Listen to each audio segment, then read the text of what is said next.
Agora nós vamos passar para ele. Pro mestre? Donald Trump. Ele que foi no aqui passeio. em minhas mãos.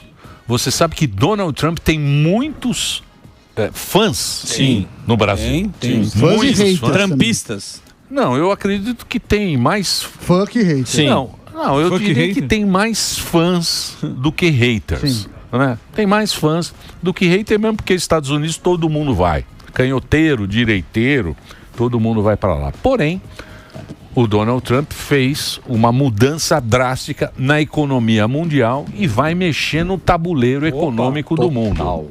Por quê? Porque Estados Unidos tem muito poder, tem o dólar, que é o dinheiro que mundial gira o mundo, e tem também um mercado espetacular de consumo. 70% do PIB americano é consumo. Exatamente. Ou seja, é a turma comprando pra caramba. The American Way Life. Durante muitos anos, o que aconteceu? A indústria deixou os Estados Unidos e foi para o mundo. E Estados Unidos foi se endividando, porque consome muito, e chegou nessa situação que o Trump falou: opa, peraí, amigão, agora eu vou cobrar de vocês tudo isso que nós ficamos devendo durante 50 anos. Eu quero saber, para nós, brasileiros, onde é que vai estar o problema? O Sami já falou que o iPhone já esquece de iPhone. Esquece. O que mais? Bom, boa tarde primeiro, obrigado pelo convite, Emílio, bancada. Bom, vai ter uma inflação mundial, à medida que o Trump resolveu comprar uma briga com o mundo inteiro, uma briga econômica com o mundo inteiro. Então, todos aqueles produtos nos Estados Unidos que a gente gosta, quando a gente viaja, então, aquela roupa feita no Vietnã, na Índia, o celular, um vinho, todos os produtos, eles vão aumentar pelo menos 10%. De 10% a 49%, que foi o teto aplicado para o Vietnã. E aí eu vejo que tem um problema, porque o Trump, ele promete duas coisas, Emílio, que são antagônicas. Ele promete acabar com a inflação durante a campanha, mas ele também promete mais protecionismo para reindustrializar os Estados Unidos. O problema é que esses interesses, esses objetivos, eles são antagônicos. Então, vai acabar gerando uma inflação no curto prazo que vai ser sentida por todo mundo. Um outro ponto é que traz... Aqui também? Aqui também. Por quê? Porque a gente também é importador dos quê? Estados Unidos. E à medida que a gente importa tanto dos Estados Unidos? Estados Unidos. A gente importa tecnologia, a gente importa componentes eletrônicos. Da China, Taiwan. Mas os Estados Unidos acabam sendo o nosso segundo parceiro comercial, né? Então, mesmo se você pegar o Apple, né? Porque hoje a cadeia de produção ela é muito complexa. Não é que o Apple é só feito lá na China.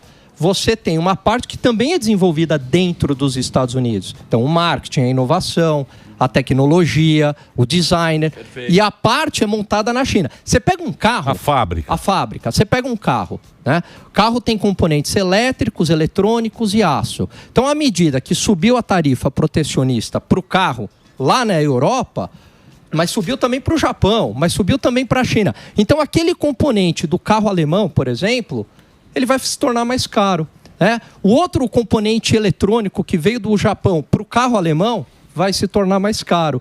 Então, você tem um encarecimento geral na produção, da cadeia produtiva. Porque a globalização, diferentemente do passado, Emílio, a globalização ela é complexa.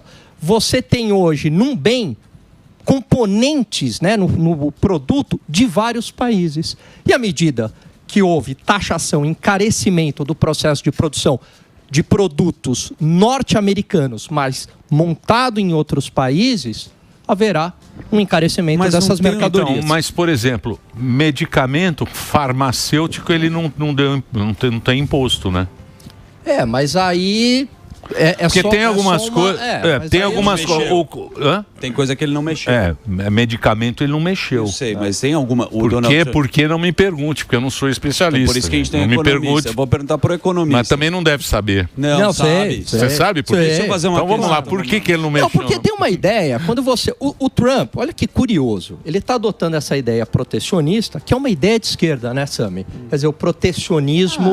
Os militares não são de esquerda, mas eles gostam de protecionismo. Mas não, economicamente. Eu não chamo esquerda e direita, para mim é uma ideia... Desenvolvimentista. É ideia de Jerico. É de Jerico, eu concordo contigo. Eu prefiro chamar de heterodoxo.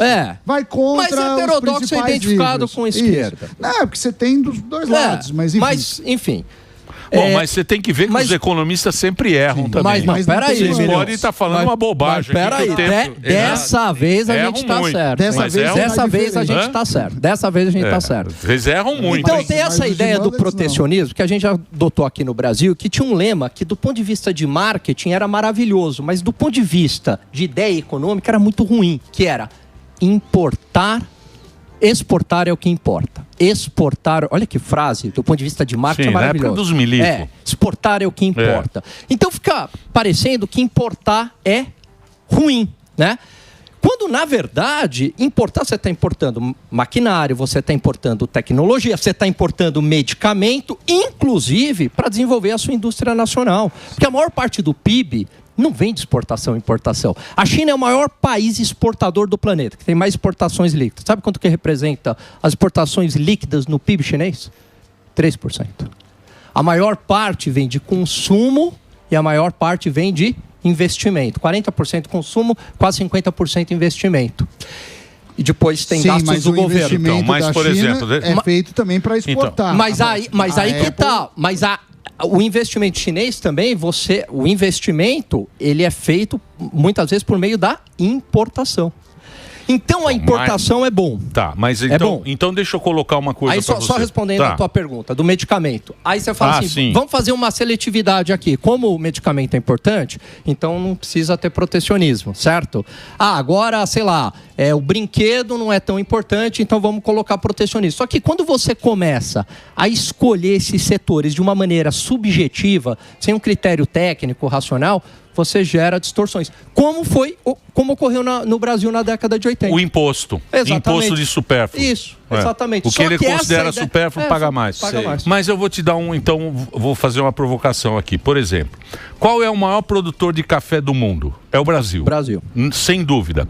Quem ganha mais dinheiro com o café deve ser algum país europeu que pega o café daqui, que a gente exporta o café em saco, vai para lá, ele faz a cápsula, ele vende para o mundo inteiro e ganha daquele café. Ele agrega um valor. Ele agrega o valor e a gente continua sendo só uma colônia de um país europeu que enche o rabo de dinheiro, colocando o café numa cápsula e vendendo e faturando. Perfeito. Eu acho que é mais ou menos isso que o cara quer fazer. A indústria foi embora dos Estados Unidos.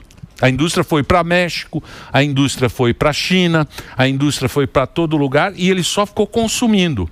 E quando os Estados Unidos está consumindo, tem que pagar imposto para bancar aquele país que é fantástico. Olha só, não é isso? Não, mas olha só. Eu entendi mais ou menos isso. Em partes. Entendi mais ou menos isso. Porque olha só, os Estados Unidos disparados são a nação mais rica do mundo, uma das maiores rendas per capita do mundo. Então, essa política adotada durante anos, ou seja, uma política comercial que você é deficitário, ou seja, você está importando mais do que exportando. Empresas americanas foram produzir em outros países porque é mais barato.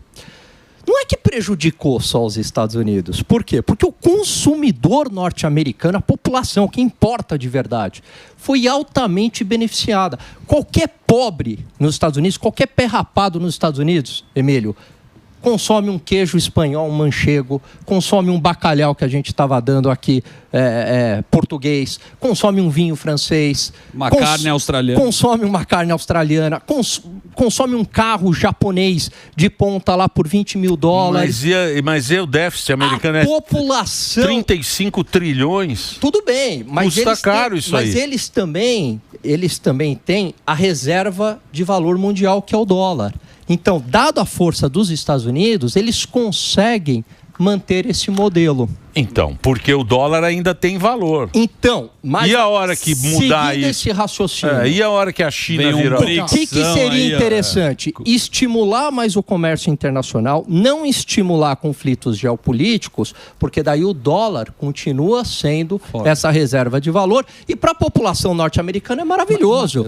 Porque o mundo poupa pelos Estados Unidos, investe nos Estados Unidos, que é o país que mais recebe investimentos do planeta. Então, você tem uma taxa de juros muito baixa, porque tem muito recurso lá, e a população, né, consegue consumir muito bem. Mas, Gani, tem uma questão que eu queria a sua leitura. Ontem, logo após o tarifaço, ontem não, né? Foi na quarta. Logo após. Após o tarifaço, repercutiu na quarta noite. E ontem, o dólar perdeu valor frente às principais moedas. Contra o real, contra aquele índice que é das cestas de moedas. Hoje, lembrando, né, que a China foi pega em cheio, porque até falei, mudou para 34. Não, é 20 mais 34. Então a China foi para 54% de imposto. A China falou, vou retalhar, vocês vão tomar imposto também. Hoje foi o contrário. Sim. Hoje o dólar está subindo frente a várias moedas, inclusive ao real. O que muda? Por que aconteceu essa bipolaridade do mercado de câmbio na sua leitura? Então, boa pergunta. No primeiro momento, na hora que você colocou só o protecionismo do lado americano, tudo bem que a China também já fazia isso, mas se aumentou o protecionismo norte-americano, significa menos dólares para a China, certo? Ela está vendendo menos para os Estados Unidos, estaria aumentando a oferta de dólares interna dos Estados Unidos. O preço do dólar cairia. À medida que a China também devolve na mesma moeda, então, né, se houve num primeiro momento essa maior oferta de dólares nos Estados Unidos, agora você também, de alguma maneira, você está o quê? Retirando essa oferta de dólares nos Estados Unidos à medida que você está diminuindo o comércio internacional globalmente. E um segundo motivo, Sami, é a versão do risco global, né? Então, subiu o risco global e aí é um comportamento do investidor que ele corre para aquilo que é considerado mais seguro. E o dólar ainda é a reserva de valor mundial. Então, ele corre para o ouro, ele corre para o dólar, à medida que agora a guerra, Emílio, ela se tornou global, né? É uma guerra comercial global. Por quê? Porque a China também retaliou. E é ruim para todo mundo isso daí. A China meteu 34. Devolveu, né? Devolveu 34. Mas, por exemplo, que nem agora, o México está fazendo um acordo bilateral com a China. O México era parceiro dos Estados Unidos. Tem a ALCA lá, né? É a ALCA. Como é que chamava? Era a ALCA. NAFTA. NAFTA dos Estados Unidos. Você está falando? México e Canadá. Isso. México, Canadá e Estados Unidos. NAFTA. Que é um acordo que de livre comércio. Livre comércio. É tipo o Mercosul. Tipo o Mercosul. NAFTA? NAFTA. México. O México agora, que participava da NAFTA e também teve carro que eles produziam lá, também o aço, né? Tudo isso é aquela tarifa de 25%, que está fora desse negócio. É os 25% com o Canadá e com o México, por causa das fronteiras. O México fez um acordo de livre comércio não, um acordo comercial bilateral com a China. Pois é. O que vai mudar isso aí? Por exemplo, do México com a China. Fazer negócio com os Estados Unidos agora o que significa esse acordo? Significa o seguinte, que agora o México, o chinês é muito pragmático, o chinês é muito esperto. Então, o que o México tem para oferecer para a China, para exportação, sei lá, né, algum produto, tequila, por exemplo. E a China vai exportar para o México também com menos tarifas entre os dois países. Vai aumentar a corrente de comércio para ambos os países. Quem se beneficia? A população de ambos os países, né? Porque o que é provado? Tem teoria acadêmica, tem artigo científico, tem evidência empírica, experiência internacional. Globalização reduz pobreza. Por quê? Porque a globalização nada mais é do que o avanço do capitalismo numa escala global. Todo mundo com a mesma economia. Então, é o seguinte, para que eu tenho que produzir dentro de casa um celular? Imagina o Brasil produzindo um celular. Se eu não tenho expertise para isso, não. Eu vou deixar. Mas pera lá. Eles querem que o Brasil seja uma fazendona. Eles querem que o Brasil seja uma colônia. Eles querem. Os caras querem... Você sabe disso. Não. Eu tô mostrando qualquer produto. Então vamos pegar. Então vamos pegar um produto, certo? Vamos pegar o nosso agro.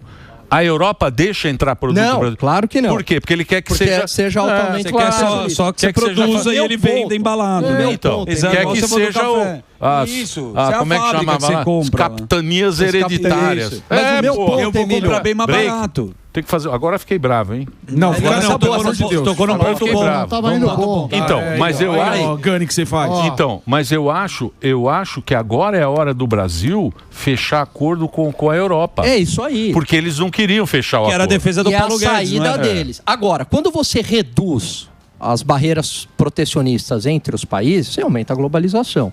Aumentando a globalização, você reduz pobreza. Ou seja, o outro país vai produzir aquilo que ele é bom e eu vou me especializar naquilo que eu sou bom. Por exemplo, o Brasil tem uma vocação natural para o agronegócio. Então, eu vou exportar produtos do agronegócio, mesmo alguns produtos industrializados, e eu vou comprar um celular de um outro país, do Japão, dos Estados Unidos.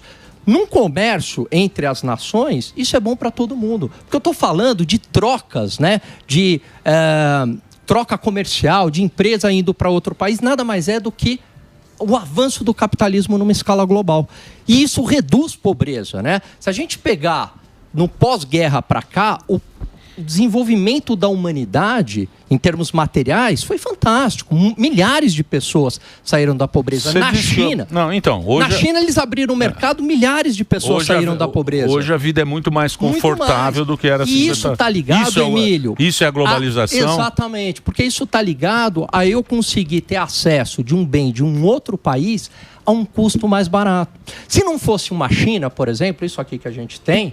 nem todo mundo teria hoje. Por quê? Porque a China absorveu todo o impacto inflacionário que houve no planeta. A produção ser mais barata. Porque a produção era muito barata. Mão de obra eles têm lá à vontade. Agora, na hora que eu vou pro protecionismo... Mas a China é o que faz a gente ser louco de consumismo.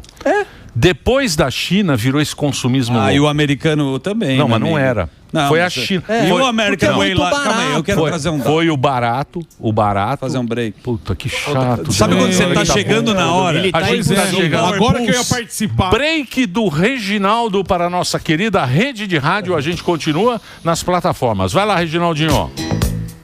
Estava falando em industrializar. O Emílio tem razão disso aí. É a China que fez. Pô, você pega esses aplicativos aqui. Outro dia era 3 horas da manhã, eu tava com um carrinho de R$200. Por causa disso, é barato. A China vai te bolou isso daí. A China fez a gente virar um consumidor. E vai piorar, porque muito tem o louco. Shop, hoje a gente é consumidor muito louco. E não é bom isso? Eu não sei. E não é bom porque você tem acesso a bens do mundo inteiro mais barato. Todo mundo adora poder importar sem protecionismo. Lembra do imposto do Haddad, das blusinhas? A gente não ficou bravo. Por quê? Porque tá chegando mais caro, Taxadinho porque gaúcho. É protecionismo. Você viu o Taxadinho Gaúcho? Taxadinho fez de novo. Põe o Taxadinho Gaúcho aí pra ele. É maravilhoso. Ele não conhece o Taxadinho. Ele olha pra direita e bate Paulinha com a esquerda. que gosta do Taxadinho. Cadê o Taxadinho? Cadê o Taxadinho? Não tá hoje, ele não veio. Ele olha pra direita e taxa com a esquerda. Aí, ó. Chegou Taxadinho Gaúcho, o bruxo da taxação brasileira. Saiu driblando com o Brasil na Saiu o Brasil ao número 1 no mundo hoje. Olha lá, ó. Taxada que deixou todos os brasileiros de bolso vazio. No rolê dos impostos, nem mesmo o Super Xandão escapou da sua tributação. Muito bem. Mas o meu ponto, Emílio, é o seguinte. Você pode ter um déficit comercial, não tem nenhum problema. Porque os componentes do PIB não dependem tanto de exportação e importação. Depende de consumo e investimento. Então, os Estados Unidos é uma economia hoje muito baseada em serviços, em comércio, gera riqueza internamente e tem um déficit comercial. Então agora eu vou fazer uma pergunta para você e peço que você, sem rodeios, me responda claramente. Por exemplo, a gente estava acostumado a fazer aquelas comprinhas gostosas que o Gordão está falando, na Shopee. Você abria lá, Temu, um era R$11, aí o outro fazia por 6. Uma capinha. Aí você tinha que olhar de 6 se ele entregava mesmo, se era um bom fornecedor. Ou seja, você tinha um mercado mundial. Livre. Aí apareceu o nosso querido Taxadinho Gaúcho, já deu aquela puta paulada nos $50, que os 50 virou não sei o quê, e agora dobrou. Porque agora o ICMS também de alguns estados foi de 17 para 20. Você compra um para você e um para o estado. Isso. Então agora virou uma conta cara. Com essa pataquada de Donald Trump, mesmo que você compre lá do Shopee e tal, vai subir mais, esse produto vai subir mais. Mundialmente. Então nós se ferramos. Vai subir mais mundialmente. E outra coisa, o mundo ficou mais complicado não só em termos inflacionários. À medida que vai diminuir o comércio entre as nações, né? Tem o livro lá do Adam Smith, A Riqueza das Nações, ou seja, vai diminuir a atividade econômica também global. O bacalhau que está caro vai subir mais? Vai subir mais. Tem um reflexo mundial. Todo mundo vai ter que... Porque a gente está falando de dois gigantes, Estados Unidos e China, entrando em briga. Então, é claro que isso vai trazer um aumento do preço das mercadorias globalmente falando. Mas não é possível que o Por isso que as bolsas estão derretendo. Você acha que o investidor é burro lá fora? Banqueiro de investimento é burro? Tá tudo derretendo. Eu sei, mas... Porque tá todo mundo mais pessimista, é ou não é, Sami? O Ibovespa cai quase 3%. No dia Banho de sangue ontem. O Ibovespa também cada dia o Ibovespa dá um peido, cai, né? Isso é uma porcaria. Esse Ibovespa é uma porcaria. Nunca sobe essa porcaria. Tudo é ruim pro Ibovespa. Desde da pandemia, isso daí praticamente é igual o semáforo quando chove. Porra, o Ibovespa não é, Sami. Aconteceu um negócio na Lituânia. O Ibovespa caiu por quê? A Lituânia... As bolsas no mundo inteiro estão caindo, não é só aqui, não. O Ibovespa são poucas empresas que compõem o índice. Não dá para a gente reduzir a expectativa do mercado brasileiro ao Ibovespa, mas é uma medida.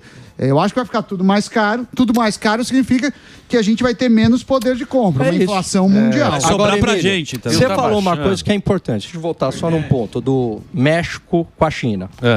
Os Estados Unidos, com essa medida, eles compraram briga, o Trump, com o mundo inteiro. E olha, vem cá, eu gosto do Trump, hein? Eu votaria no Trump. Eu sou conservador. Arrependido. Só que eu tô bravo. Igual você votou no Lula também. Você assinou a carta. Não. Igual você assinou a carta lá, vocês assinaram a carta. Não. E agora você arrepende. Ele procurava um moderado. Ele foi lá no... Brincadeira. Mas agora tem que ver se o americano... Estamos de volta aqui na programação da Jovem Pan para todo o Brasil. A gente está falando aqui sobre o que vai afetar aqui no Brasil. Estamos aqui com o Gani, com o Alex Gani, nosso companheiro aqui da Jovem Pan, e o Samidana. A gente está meio que trocando uma ideia aqui para ver o que vai acontecer no nosso bolso com essa história que está rolando lá nos Estados Unidos. Você falou que votaria nele, mas tá bravo. Tô bravo. O americano tá bravo? Então, ainda não. Mas na hora que chegar a inflação daqui 3 meses, 6 meses, aí ele vai ficar bravo. Quando mexe no bolso, não tem jeito. O americano não tá bravo por causa do protecionismo. O que o Trump tá falando é incentivar a economia do país. Tem um índice essa é a ideia. Só que agora, qual que é o papo lá nos Estados Unidos? Os índices estão apontando para isso, para estagflação. Na verdade tem um índice que mede a chance de recessão. O índice, quando o Trump falou, vou fazer o tarifaço, o índice subiu para 35. Agora, com a repercussão e do jeito que veio, já estão falando em 55%. Ou seja, tem mais chance de ter recessão do que não ter. Então. Mas isso também é muita especulação. É especulação. Então, mas vamos lá. Crescimento econômico. Não, vamos lá. Você tem que pensar numa coisa... Pense comigo. Plausível. Vamos lá. É muito do marketing também. É muito da conversa. Não sei o que ele quer com isso, também não sou economista. A intenção. Eu tô boiando igual a maioria tá boiando. Mas, por exemplo, quando eu vejo o Canadá, o primeiro-ministro do Canadá, esse novo, olha, realmente nós vamos agora fazer também sanções contra os Estados Unidos, Donald Trump, que era o nosso país irmão, tal, sempre tínhamos esse comércio maravilhoso. Iremos também taxar os Estados Unidos. Se você pegar o Canadá, se bobear o Texas, tem mais PIB que o Canadá inteiro. O Texas, que é um estado americano. Então, a riqueza americana, ela é tão maior desses outros casos, que a única briga que eu vejo mesmo é China. E China é tudo meio... mais ou menos. Mas vamos pegar a tua linha de raciocínio. Tudo legal. Meio escondido. Ninguém sabe. É o Xi Jinping. Ele que manda o número. É a nota do Então esse é que é o negócio. Então, se você quer comprar uma briga com a China, tudo bem, né? Aí o que você vai fazer? Bom, eu vou trazer os meus aliados históricos para brigar com a China. O que ele fez? Ele resolveu taxar todo mundo e agora ele está aproximando aliados históricos norte-americanos ou países estratégicos para os Estados Unidos e jogando no colo da China. O México, o Vietnã, o Japão. Japão e China estão falando em acordo de livre comércio. Japão é um aliado histórico. Gani, qual é a oportunidade? Qual a oportunidade que o Brasil tem? O Brasil, vamos agora. O Brasil é o campeão de perder oportunidade. Vamos perder. A gente vai mais perder. Uma que não vamos perder. O que eu acho que, pelo menos pelos números, o Brasil saiu bem pela 10%, né? Perto dos outros países. Sim. O Lula declarou agora que não, que agora ele também vai taxar os Estados Unidos e vai ter, vai dar uma resposta para o Donald Trump. No passado distante, aqui não tão distante, o Paulo Guedes falou: vamos dançar com os dois, com os chineses e com os americanos. Perfeito. Qual que é o vácuo que o Trump pode dar para o Brasil para a gente negociar com a Europa, como você falou, e a gente ter uma oportunidade? Primeiro, eu não iria para o protecionismo. Por quê? Porque mais protecionismo eu estou prejudicando a população do meu país. Eu estou gerando inflação, eu estou encarecendo os produtos. Enfim, protecionismo não leva a desenvolvimento econômico. A gente viu isso na década de 80. O Brasil era altamente protecionista. Um brinquedo aqui era vagabundo. Opa! Né? O carro aqui era uma porcaria. Collor, e o Collor estava certo nisso quando ele falou: tem que abrir o mercado. E quando abriu o mercado, e quando abriu o mercado aqui no Brasil, desenvolveu mais a indústria nacional. A gente passou a ter carros melhores produzidos aqui no Brasil. Então eu não iria pelo protecionismo, porque... Do toma lá da cá. Exatamente, né? Porque o protecionismo você está se prejudicando. Segundo, que agora as tarifas estão praticamente iguais, porque o Brasil tem 11,2% de protecionismo contra os Estados Unidos, né, na média. Meu conto errado. E aí 10% está igual. O que o Brasil pode fazer? Manter esse comércio com os Estados Unidos e comércio com a China, aumentar o comércio com a China e o que você falou, União Europeia, né? Então usar o Mercosul, o Brasil lidera, né? Tentar liderar o Mercosul para forçar mais esse acordo com a União Europeia. A União Europeia não tem muito jeito agora, vai também ter que, né? Não tem muita saída. Tem muita dívida. Tá. Agora, o que seria importante? A gente fazer a lição de casa aqui, porque se a gente tiver uma solidez fiscal, né? As contas em dia, segurança jurídica, isso vai permitir redução de taxa de juros, redução de impostos, e aí naturalmente a grana vem para o Brasil. Então é uma janela de oportunidade para a gente fazer algumas reformas estruturais aqui, enxugar o tamanho do Estado, responsabilidade fiscal. Que jeito? Você vê que essa conversa... É ideal. É a oportunidade. Eu estou falando que deveria 2026 ser feito. É logo eu não estou falando que vai ser feito. Eu estou falando que deveria ser feito. O Brasil poderia vai comprar tapete lá agora. Agora vai trocar 1 milhão. Agora, isso aí não tem problema. Vai comprar o tapete. Mas que o tapete está encardinho. O tapete está feio lá. Tá. O tapete tem que estar bonito. O tapete tá a altura. Vai queimar 1 milha no tapete. Para limpar o tapete, que mas a gente gasta com essas, né? A gente fica comprando luxo, a gente não enfrenta os problemas que tem que enfrentar, não faz reformas que são duras, mas necessárias. Se a gente fizesse isso, puxa, a gente, né, estaria tirando um ótimo proveito dessa situação. Mas você não destrinchou o que o Donald Trump quer. Eu tenho algumas hipóteses. Eu já senti. Aqui a gente vai se ferrar, tudo vai aumentar de preço. Como sempre. Mas sempre sobra pra gente. Então. Como você achou que seria diferente? Não. Eu tinha uma esperança? Não. Eu achei que... Porque o que eu acho é que os Estados Unidos têm tanta pujança. Claro. Ele é tão rico. Mas tão rico que França. Queria depender França. Isso aí foi tudo pro saco. Isso aí só tem. É isso aí. Só tem o nome. Só tem o nome. França. Só sobrou a história. Europa. Inglaterra, Itália. Porra, Inglaterra tá na situação. Só tem sobrou a Alemanha, China. A Alemanha agora. Sim. A Alemanha agora com os maior carros. Crise. Né? Porra, os carros da China lá, porra, os carros da BYD, que é patrocinador aqui. Os caras têm que subir não sei quanto para não falir Volkswagen, coisas grandes. Então, não sei, cara. Mas que ninguém depende de ninguém. Mas tem uma mensagem do Donald Trump. Alguma coisa tem. Não sei. O que eu tenho que fazer?